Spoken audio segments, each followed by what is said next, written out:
내년도 최저임금이 두 자릿수 인상으로 결정되면서 소상공인들을 중심으로 반발이 확산되고 있죠.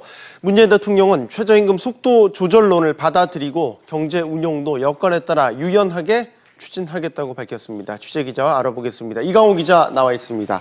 자, 이 기자, 일단 문재인 대통령 결국 최저임금 속도 조절론에 손을 들어주었군요. 네, 그렇습니다. 당초 이 2020년까지 최저임금 10,000원 달성 공약의 달성 의지가 문재인 대통령에게 상당히 강했었는데 네. 결국은 이 어제 오전에 수석보좌관 회의에서 이 공약을 지키지 못하게 됐다고 공식적으로 인정하고 사과를 했습니다. 네. 우선 그 내용부터 좀 들어보겠습니다. 예.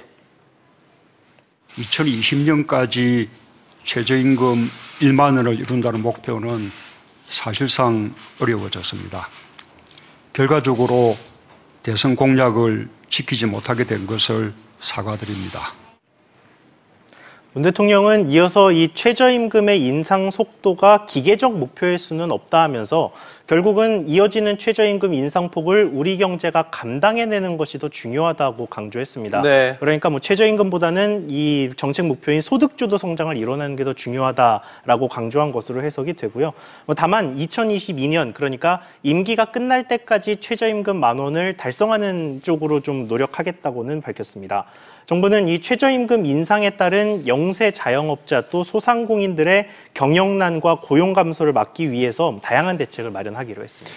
최저임금 인상 여파 때문인가요? 어제 정부 안팎으로 굉장히 분주했어요. 일단 김동연 부총리와 이주열 한국은행 총재가 어제 만났습니다. 네, 그렇습니다. 김동연 경제부총리는 어제 한국은행을 직접 찾아서 이주열 한국은행 총재와 조찬 비공개 간담회를 가졌는데요. 기획재정부에서 이 만남을 좀 요청을 해온 것으로 전해졌습니다.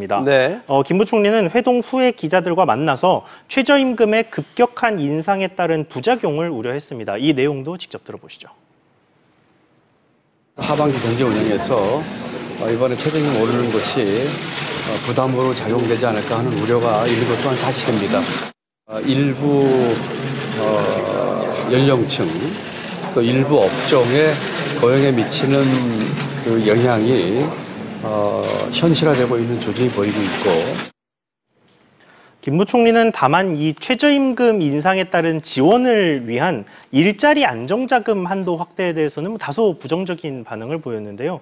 김 부총리는 정부가 재정을 통해서 시장 가격에 개입하는 것은 바람직한 모습이 아니라면서 일자리 안정자금을 이 국회에서 정한 3조 원을 초과해 운영하는 것은 부정적이라고 말했습니다. 네, 그렇다면 정부가 준비 중인 이 최저임금 인상 후속 조치 어떤 게 있나요? 네, 우선 그 정부 그리고 여당은 오늘 당정청 아침 회의를 열었습니다. 여기서 이제 본격적인 후속 대책을 논의를 할 예정인데요. 이 자리에서 김동연 부총리는 근로장려세제 지원 대상과 지급액을 대폭 확대하겠다고 밝혔습니다. 또 어르신 일자리 확충과 기초연금 인상 그리고 영세자업자 수수료 등을 개선하겠다는 뜻도 내비쳤는데요. 이 수수료 중에 가장 유력하게 거론되는 항목이 바로 카드 수수료입니다. 지금 연매출 5억 원 이하의 중소가맹점은 카드 결제액의 1.3%를 수수료로 카드사에 내고 있고요. 그보다 더 연매출이 적은 3억 원 이하 영세 가맹점은 0.8%를 내고 있는데 이 수치를 조금 더 낮출 것으로 보입니다. 이외에도 상가 임대차 보호법 등을 개정해서 소상공인들의 임대료 부담을 덜어주는 방안도 추진될 것으로 보입니다. 네, 일단은 모양새를 보면 소상공인 달래기에 나섰다 이렇게 보여지는데 여러 가지 지적들이 또 나오고 있어요. 잘 시행될 수 있을까요? 네, 사실 그 점이 문제로 꼽히고 있는데요. 이 카드 수수료 같은 경우는 지난 2013년부터 꾸준히 내려가기 시작을 했습니다. 그러면서 아까 말씀드렸던 3억 원에서 5억 원 사이 중소가맹점 같은 경우는 당초 3.6%였던 수수료가 지금 1.3%까지 낮아지면서 중간에 개편만 4번이 있었거든요. 그때마다 당연히 순이익이 줄어드는 카드사들의 입장에서는 반발을 할 수밖에 없고 반발의 강도도 점점 커질 수밖에 없는 게 문제입니다. 또 임대차 보호법 개정 문제 역시 이 지금 국회에 올라와 있는 개정안만 24건에 달합니다. 그런데도 야당의 반대 등 여러 가지 문제 때문에 한 건도 지금 국회를 통과하지 못하고 있는 상황이거든요.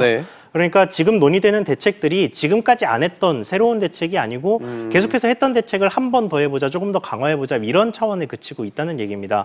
그러니까 근본적으로 최저임금 인상에 따른 문제를 해결하지 못하고 땜질식 처방만 하는 것 아니냐 이런 식의 지적이 나오고 있습니다. 네, 이강호 기자 잘 들었습니다.